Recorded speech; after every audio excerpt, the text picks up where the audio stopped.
it's KJ. Welcome to part 3 around the series Factors of User Experience. I know this series is longer than part 1. If you've stuck around, I really appreciate it. Thank you for being here. This theme is important to understanding the foundation of user experience and usability. And these factors are what makes up all the aspects when we're analyzing all those touch points and interactions that a user has. Let's jump in. We've covered the basic foundations about usability versus utility, but there are 7 specific factors that I'd like to discuss today and makes it more tangible with some of our call to actions. We might be thinking like utility, usability, what is that still? How do I even apply that? Well, these 7 factors are common aspects to test, analyze, and be intentional about the user experience. The 7 factors are often put into something called the UX Honeycomb. And the UX Honeycomb was developed by Peter Morville, and he is a pioneer in the UX design field for decades. He's written many books around user experience. He created this concept of the UX honeycomb. Those 7 factors are useful, usable, findable, credible, accessible, desirable, and valuable. Valuable encompasses all of them, so that's why it's in the middle.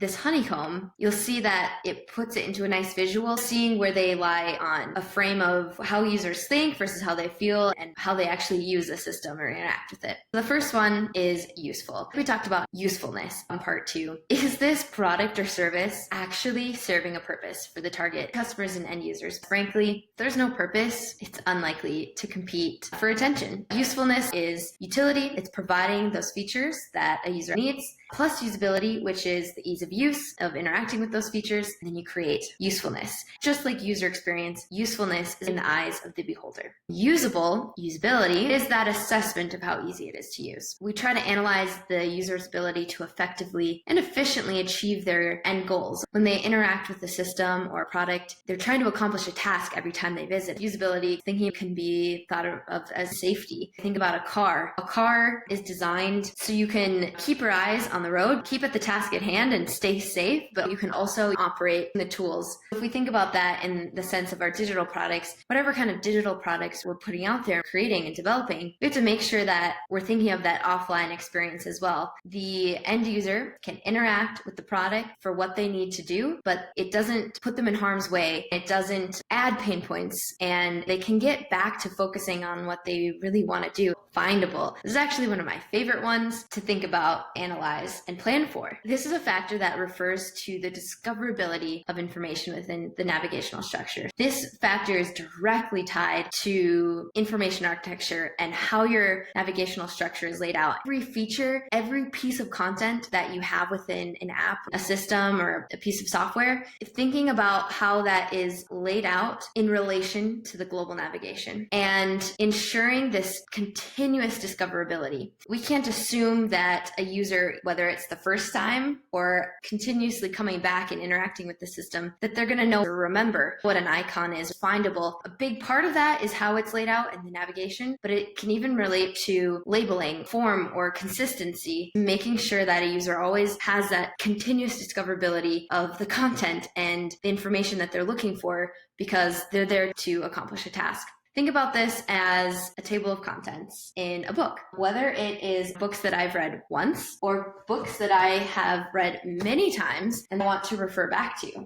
You would go to your table of contents just like your global navigation, similar to a website. You can actually find that content and be directed to it. That is one way to think about navigational structure and discoverability. Another is a bookstore. Thinking about an in-person experience, not a digital experience. What if you went to a bookstore and you were trying to find a book or browse a certain genre? Think how difficult it would be to find the one book you're looking for in thousands of books if there weren't labels or navigation or a system to show you where to go.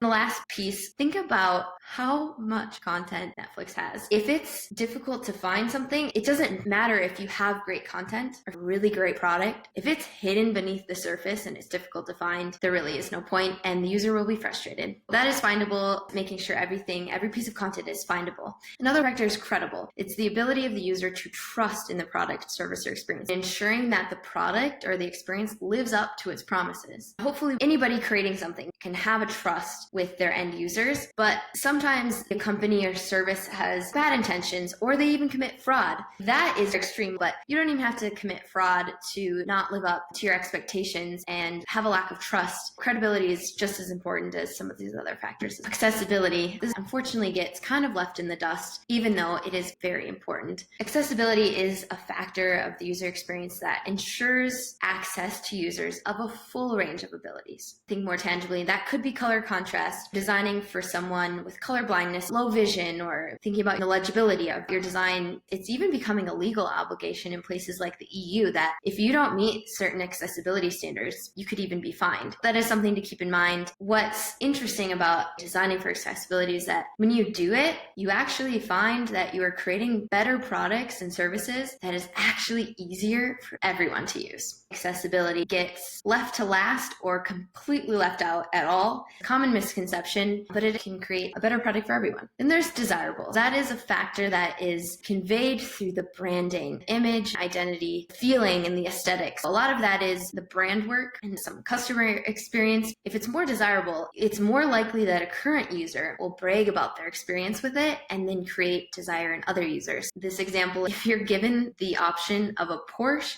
versus a Honda for the same price, you're probably going to pick a Porsche. To wrap it up, valuable is the factor that is almost the sum of all the different UX factors combined. We need to be able to deliver value to the business, our clients, but also their end users, creating value for them because they're the people who are purchasing the product and the ones using it. If we can create value that meets needs for the business and the end user, the better the product is as well. Bringing it back to that UX Honeycomb, seeing the 7 factors laid out visually, you can conceptualize those 7 factors as tangible call to actions to think about from the beginning of the process. This wraps up part 3 of the series around user experience factors. We are laying the foundation for very important understanding and education around user experience. Thanks. Bye.